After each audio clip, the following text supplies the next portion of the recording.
How far back does sports gambling go? As far back as US history. I mean, it goes back to ancient Greece. As long as someone had something to gamble on, people were going to put money down. But unlike poker, you don't need anyone else to gamble on sports. Sports betting was really surprising how fast growth has been. The competition was really fierce right out the gate. Prop DD taxed sports betting. It estimated $29 million in revenue. It quickly surpassed that. Sports betting is a behavior that can become very addictive. People are more likely to be like, just delete it off your phone or just stop doing it, when it's really not that simple. If we continue to see this behavior as a neutral product, I think that we'll never get the traction that we need. You get through the day from pure gambling alone. You don't need anything else. It controls your well-being, your brain, your whole life. It ruins you. It ruins you.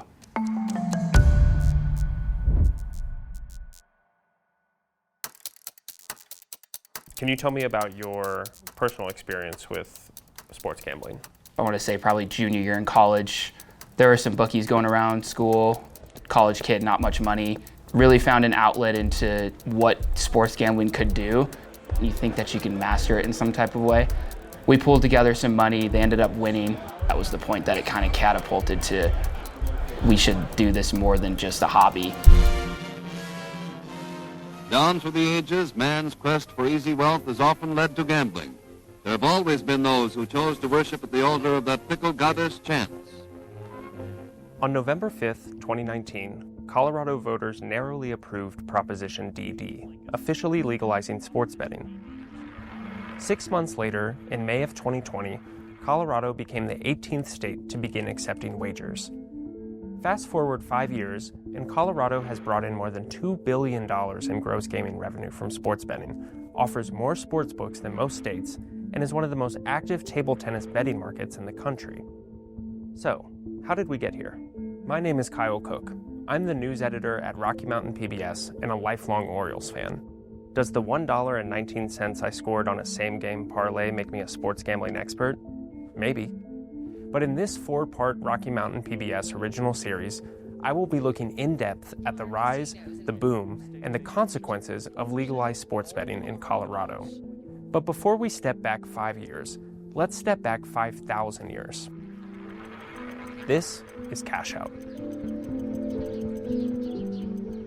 Early on in ancient Greece and even earlier in ancient Egypt, everything from early board games were a place for gambling. People were gambling on cockfighting and animal baiting and pugilism.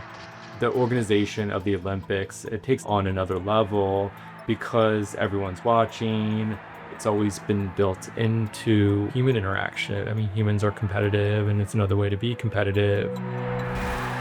I am Jared Bausch. I am an assistant teaching professor here at the University of Colorado Boulder. I'm also the director of critical sports studies.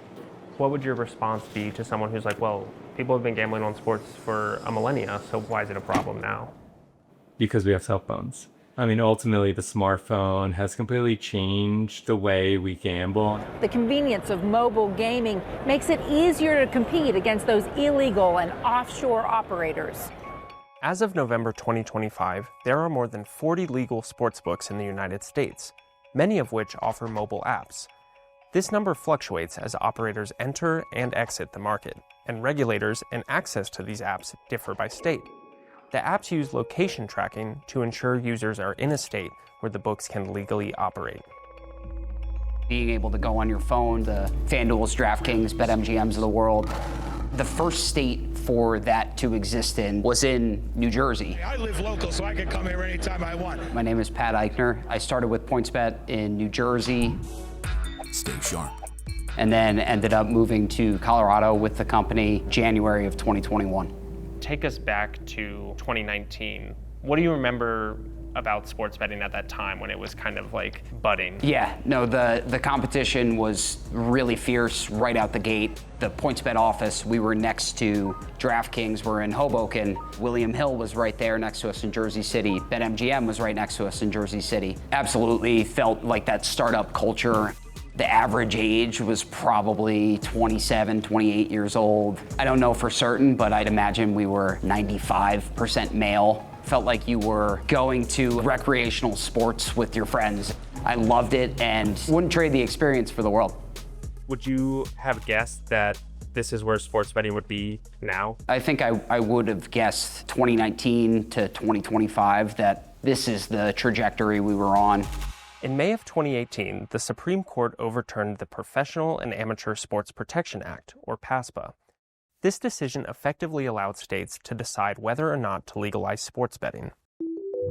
By the end of 2018, a number of states had already legalized sports betting, followed by more and more across the map, spanning Pennsylvania to Oregon. Today, 39 states, along with the District of Columbia and Puerto Rico, allow some form of sports betting, either in person or online. Colorado allows both. And with more and more players in the game, sports betting revenue in Colorado and nationwide soared. We've really just risen to the 7th spot already as far as most money wagered. Well, we didn't think it was going to be as big. The money surprised me. And to think that PASPA was just overturned 7 years ago, it's amazing how fast that growth has been across states that put it in. When Colorado approved Proposition DD in 2019, the state tapped Dan Hartman to lead the launch. Hartman was a longtime state employee who directed the Medical Marijuana Enforcement Division and the Division of Racing Events. During his near 4-year tenure as the director of the Division of Gaming, Hartman saw monthly online wagers grow from about $25.6 million in May of 2020 to $382 million in May of 2023. He didn't expect to see Colorado buy into sports betting so quickly, but he knew his team of regulators were critical to shaping the newly legal industry. The regulators there to really keep tabs on the legal market. You're making sure that the wagers are safe, that people are playing on a field that's legal. You must be informed on the major types of illegal gambling. That's why you brought sports betting into the legal market, to get it away from the illegal black market where people have no protection, they have nobody looking after them. You, the officer, must be aware of the connection between illegal gambling and organized crime.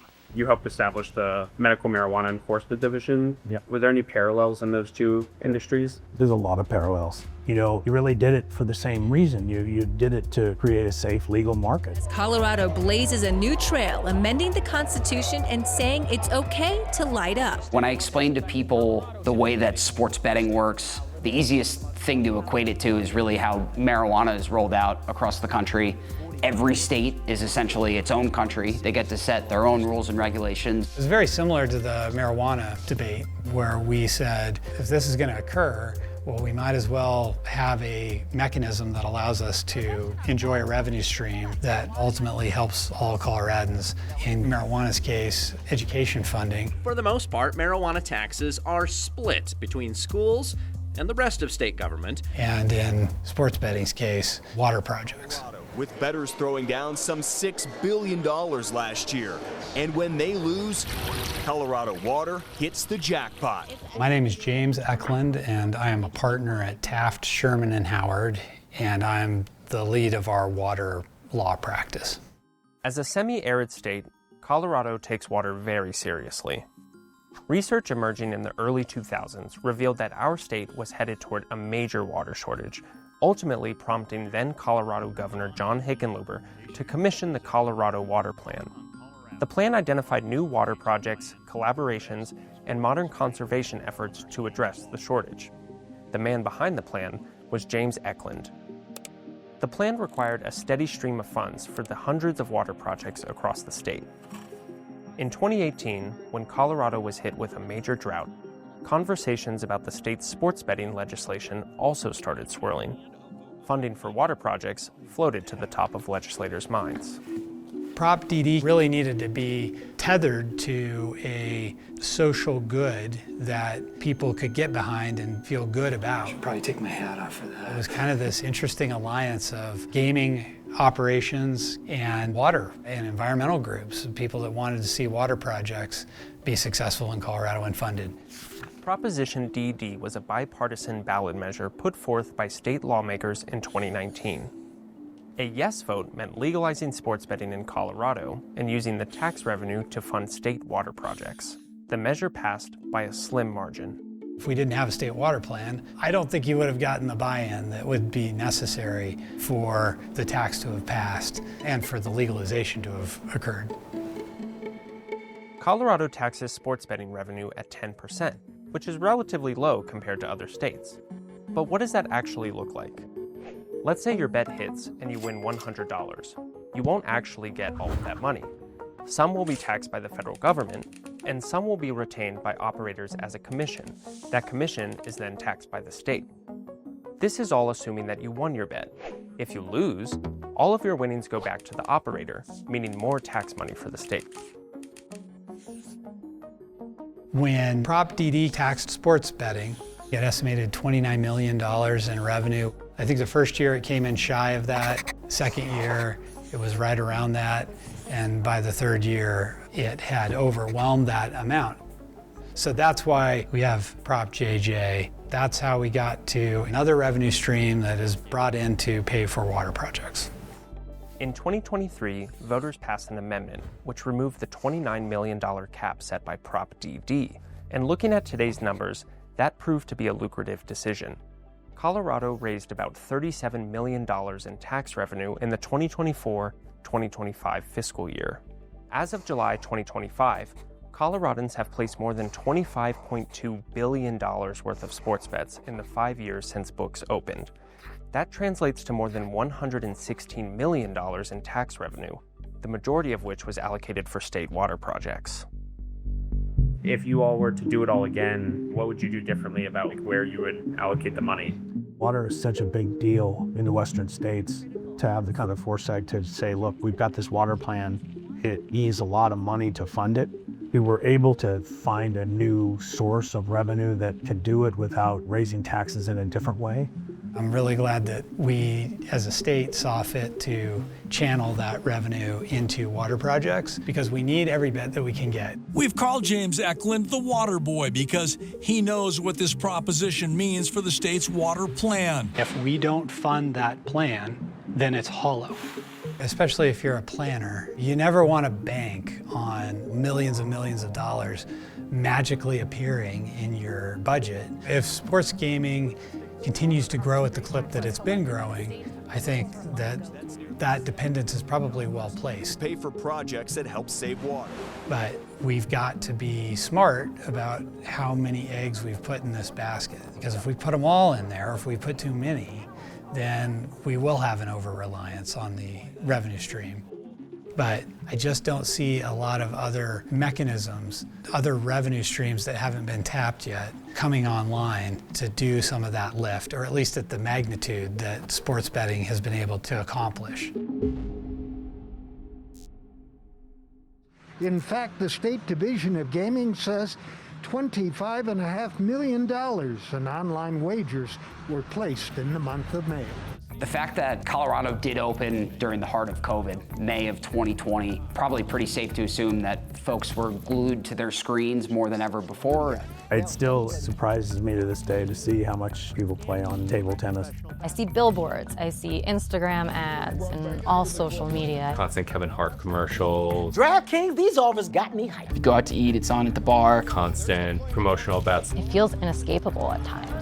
That willpower has to be enough for you to stop because, like I said, it's everywhere you go, you'll be able to find it.